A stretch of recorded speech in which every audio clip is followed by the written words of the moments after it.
ఆ విష్ణువు అనేవాడిని ఎప్పుడూ దేవుడుగా వాళ్ళు అనుకోలేదు.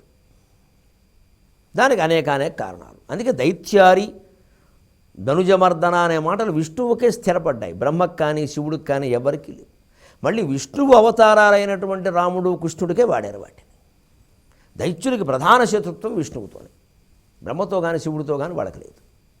అంచేత వాళ్ళు నాస్తికులు కాదు, వాళ్ళలో శక్తి ఆరాధన చేసిన వాళ్ళు ఉన్నారు. విష్ణువుని ఒప్పుకోలేదు వాడు. ప్రహ్లాదుడు విష్ణువు బ్రహ్మ శివుడు అని కాదు, అద్వైత తత్వం గ్రహించిన వాడు. అతని మాటలో చాలా స్పష్టంగా ఉంది. అతనేమంటున్నాడు, ఎక్కడున్నాడంటే విష్ణువు ఏం చెప్పనయ్యా, కలడంబోధి కలండు గాలి కలడాకాశస్థలిన్ కుంభినిన్ కలడగ్నిన్ దిశలన్ పగళ్ళ నిశలన్ ఖద్యోత చంద్రత్మలన్ కలడోంకారమునన్ త్రిమూర్తుల త్రిలింగ వ్యక్తులందంతటన్ గలడు ఈశుండు గలండు తండ్రి వెదుకంగానే ఎలయియాయడన్. ఎంత స్పష్టంగా, ఎంత అందంగా ఉందండి పద్యం. ఈ పద్యం రాసింది పోతన గారే, ఆ పద్యం రాసింది పోతన గారే. భూరిగ్రాహరక్షో మృగవ్యాళాదిత్యనరాది జంతు కలహ వ్యాప్తిన్ అని అయోమయమైన బహుపదద్వంద్వ సమాసం పెట్టింది పోతన గారు. కలడగ్నిం దిశలన్ పగళ్ళ నిశలన్ ఖద్యోత చంద్రాత్పలన్ అని అద్భుతమైన ద్వంద్వ సమాసాన్ని నడిపించింది పోతన గారు. కారణం, అక్కడ హిరణ్యకశ్యపుల్లో దూరాడు ఆయన, కలం అక్కడ ఆయన గంటం హిరణ్యకశ్యపుల్లో దూరింది. ఆ రకంగా రాసింది. ఇక్కడ ఆయన గంటం పంచదారలో అద్దినట్టుగా ప్రహ్లాదుల కంఠంలో దూరింది. అందుకని ఇలా రాసింది. పోతన గారి తప్పే ఉంది, పోతన గారి ప్రజ్ఞే కానీ అంటే పాత్రానుగుణమైన రచనా విధానం. వాడు అయోమయంలో ఉన్నాడు కాబట్టి అయోమయమైన సమాసం వాడాడు. ఏదో ఆకు పోక తెలియదని ఓ పొందు లేదు, ఓ ఒప్పుదల లేదు. సొగసు ఒయ్యారం పక్కనట్టండి, ఒప్పుకునే విధంగా ఉండాలి కదా. రాక్షసుడు పక్కన మృగము, పక్కన పాము, పక్కన సూర్యుడు, ఆయన పక్కన నరుడు, ఏమిటి ఆ సమాసం ఏమిటి? ఆకుకూరలు అంటే ఓ లెక్క ఉంది, తోటకూర, గోంగూర, మెంతికూర, పాలకూర. ఆకుకూరలో వంకాయలు కలిపితేరాగా, వంకాయలు ఆకుకూర కాదు. వంకాయ అంటే ఓ లెక్క ఉంది, మెట్ట వంకాయ, నీటి వంకాయ, మేస్టార్ మెట్ట వంకాయ, మేస్టార్ బెళ్ళ నీటి వంకాయ అనేవాళ్ళు చిన్నప్పుడు. అయితే మెట్ట వంకాయ పక్కన నీటి వంకాయ రావాలి. అలా ఓ పద్ధతి ఉంది కూరలకు కూడా. కిరాణం కొట్లు కూడా ఓ పద్ధతి ఉంది. కందిపప్పు, మినపప్పు, పెసరపప్పు, చాయ్ మినపప్పు. ఇప్పుడు కందిపప్పు పెట్టట్లేదు, దొరకట్లేదు. ఎక్కడుంది? బ్రాహ్మణ్యం చాలా కష్టంగా ఉంది. బ్రాహ్మణే ఎందుకు పుట్టామని బాధపడుతున్నాం. కందిపప్పు 250, ఇంకెందుకు బ్రాహ్మణ్యం?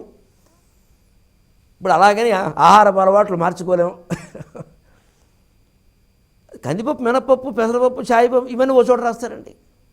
ఆవాలు, ధనియాలు, మెంతులు, జీలకర్ర అవి ఓ చోట రాస్తారండి. ఆవాలు, కందిపప్పు, చీపురుకట్ట రాయడండి. అలా రాస్తే కిరాణం కొట్టు కాబట్టి 80 పట్టుకంటారు. అర్థమవుద్దు. అలా పద్యంలో సమాచారం ఎలా ఉండాలి? కలడ అంబోధి కలండు గాలి కలడ ఆకాశస్థలిన్ కుంభినన్ అవి వీడి మాటలు. అక్కడ పర్వాలా. కలడ అగ్నిన్ దిశలన్ పగళ్ళ నిశలన్. దిశలన్ వచ్చింది ఒక ద్వంద్వ సమాసంలో, 2వ సముద్రం నిశలన్ రావాల్సిందే. అదే పద్య నిర్మాణం. మరి ఇంత అందంగా పోతన గారికి అందమైన పద్య నిర్మాణం గురించి పోతన గారికి మనం చెప్పాలా? ఆయన పద్యాలన్నీ అలాగే ఉంటాయి. అక్కడ ప్రహ్లాదుడు ప్రశాంతంగా ఉన్నాడు, అందంగా ఉన్నాడు.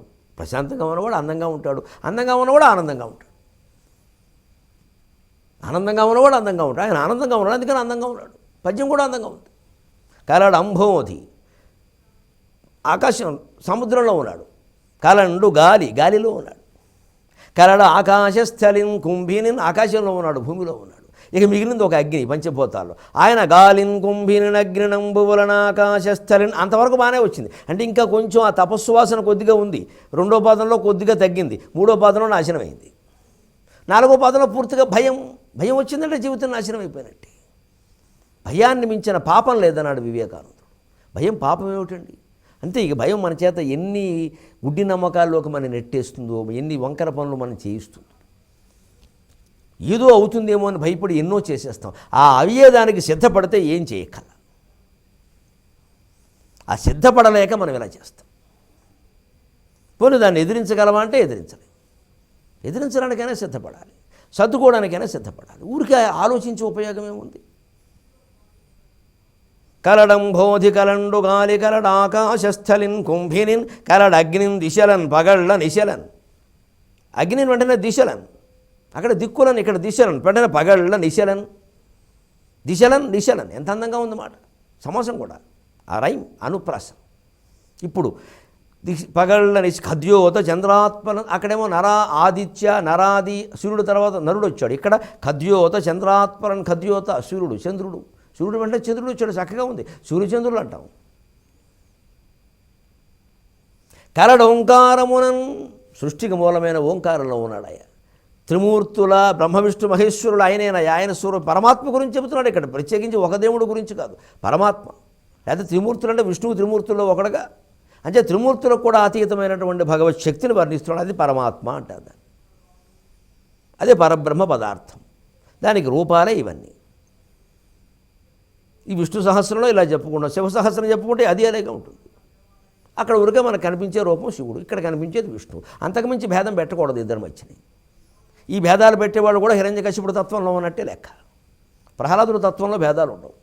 ఎందుకంటే ఆయన త్రిలింగ వ్యక్తుల అంటాడు, విష్ణువు అనలేదు ఆయన. కలడు అంభోది కలండు గాలి, కలడు ఆకాశస్థలిన్ దిక్కులను, కలడు అగ్నిని దిశలన్ పగళ్ళ నిశలన్, కద్యోత చంద్రాత్మలను, కలడు ఓంకారమునం త్రిమూర్తుల, కలడు ఈశుండు గలండు, ఈశుడు అన్నాడు, అది శివుడికి కూడా వాడతారు. ప్రత్యేకించి ఒక దేవుడు రూపాన్ని, ఒక దేవుడు పేరు ప్రహ్లాదుడు చెప్పలేదు, పరమాత్మను చెప్పాడు ఆయన.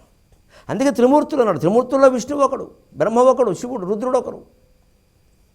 త్రిలింగ వ్యక్తులు ఇంకా గొప్ప మాట మనకు తెలియదు. త్రిలింగ వ్యక్తులు, పుల్లింగాలు త్రిలింగాలు అంటారు ఏమిటండి? నపుంసకలింగాలు. వాళ్ళు మనుషులు కాదండి. చేతకాని వాళ్ళతో వాళ్ళని ఎందుకు పోలుస్తారండి?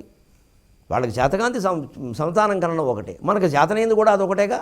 అంతకన్నా దేశానికి ఏం చేశాం కనుక ఒకరినో ఇద్దరినో కనిపెట్టుకుని శుభ్రంగా వాళ్ళ కోసం కోట్లు సంపాదిస్తున్నాం అక్రమంగా. అయితే ఒక రాష్ట్ర ప్రభుత్వంలో ఒక శాఖలో 6 నెలల్లో 6,000 దరఖాస్తులు ఫిర్యాదులు రావడం ఏంటండి? అవినీతికి వ్యతిరేకంగా లంచాలు అడుగుతున్నారని. ఒక్క రెవెన్యూ శాఖలోనే 2,000 వచ్చేయట. వీరంతా భక్తులే, అందరూ గుళ్ళో కడతారండి చక్కగా. అన్నీ యాదగిరిగుట్ట, వేములవాడ, వీడు తిరగని పుణ్యక్షేత్రం లేదండి. లంచాలు తీసుకోవడం మానరండి. ఇందులో ఆయనకు వాటా పెట్టేస్తారండి. మార్పు అక్కడ రావాలండి.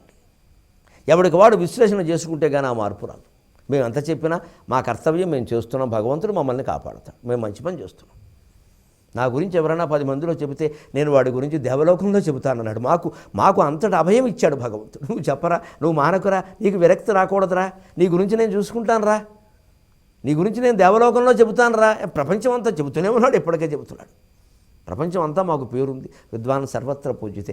ఆ పేరు, ఆ ప్రజల అభిమానాలు చూస్తే కళ్ళనీళ్ళు వస్తున్నాయి. అసలు ఏమిటి మనకెంతో యోగ్యత ఉందా అని నెత్తి మీద పెట్టుకుంటున్నారన్న దేవతల కింద. ఏ ఇంటికి వెళ్ళినా నెత్తి మీద పెట్టుకుంటున్నారు, కాళ్ళు వడిగి నీళ్లు చల్లుకుంటున్నారు.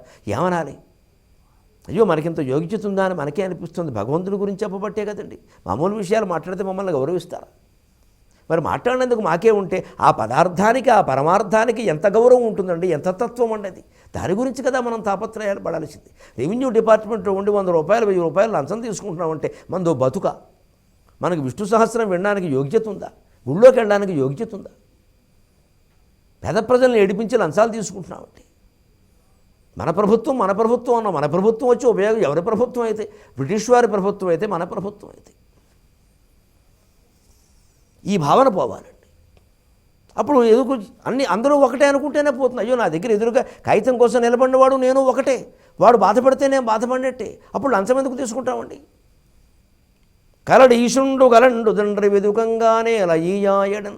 అంతే ప్రహ్లాదుడు జీవితంలో చిన్నప్పటి నుంచి కూడా విశ్వమంతా విష్ణువే అన్న భావన నుంచి బయటికి రాలేదు.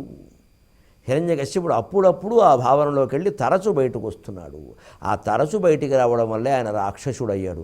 ఆయన కుమారుడై ఉండి కూడా ఈయన దేవుడయ్యాడు. అది తేడా. మళ్ళీ 23:30 గంటల్లో మనం కలుద్దాం. అంతవరకు తెలుగులో మాట్లాడదాం.